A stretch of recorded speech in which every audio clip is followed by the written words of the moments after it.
చెరువులో కాలేజీలు కట్టినోళ్ళు శిక్షార్హులవుతారు గాని ఛాన్సలర్లు, ప్రో ఛాన్సలర్లు ఎలా అయ్యారు?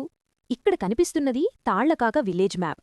కింద ఎడమ పక్కగా ఉండేది ఇసుకపల్లె రోడ్డు, కుడిపక్కగా రాజంపేట దిశగా పోయేది Hyderabad Chennai national highway road.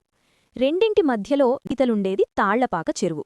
చెరువు కాస్త 5%, 7% తగుల్తున్న 1080 సర్వే నంబర్ మొత్తం చెరువు తొట్టయింది. అలాగే కాస్త అటూ ఇటుగా 10% చెరువు తగుల్తున్న 1082 సర్వే నంబర్ కూడా మొత్తం చెరువు తొట్టయింది.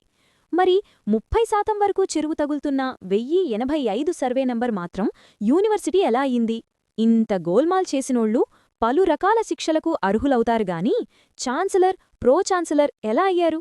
పేరు మోసిన గీతం యూనివర్సిటీ ఆక్రమణలు కొట్టేసిన గత ప్రభుత్వం ఏకంగా చెరువులో కట్టేసిన తుప్పనాసి కాలేజీకి యూనివర్సిటీ హోదా ఎలా ఇచ్చింది?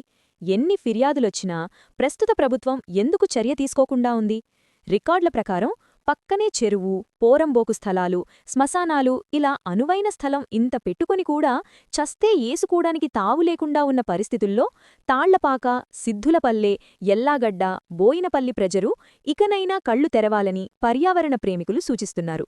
20 ఏళ్లప్పుడు కాలేజీ కడితేనే ఇప్పుడు చాలామందికి తమ వారి శవాలను పూడ్చుకునేందుకో, కాల్చుకునేందుకో కూడా చోటులేదు.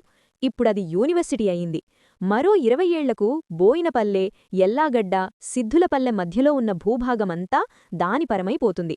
తాళ్లపాక చెరువులో కాలేజీ కట్టాక వాళ్ల కబ్జాకోరల్లో చిక్కుకుని అల్లాడిపోయిన వాళ్లకు, తమ భూములెక్కడ కొట్టేస్తారోనని వచ్చిన కాడికి తెగనమ్ముకున్న వాళ్లకు, శవాలను పూడ్చుకోడానికి కూడా ఇంత స్థలం లేకుండా చేశారని బాధతో రగిలిపోయేవాళ్లకు ఈ విషయం అతి సులువుగా అర్థమైపోతుంది. అన్నమయ్య ఎక్కడివాడనే విషయమై వివాదం తలెత్తితే తాళ్లపాక గ్రామానికి చెందినవాడేనని నిరూపించిన కృష్ణంరాజు అనే పెద్దాయనకు తాళ్లపాకోళ్లు అన్నమయ్య మందిరం ఎదురుగా విగ్రహం పెట్టి కీర్తించారు. ఇది మంచి పని. ఊరికి ఉపకారం చేసిన వారిని కీర్తించడం ఎంత ముఖ్యమైన విషయమో అపకారం చేసినోళ్లను శిక్షించడం కూడా అంతే అవసరం.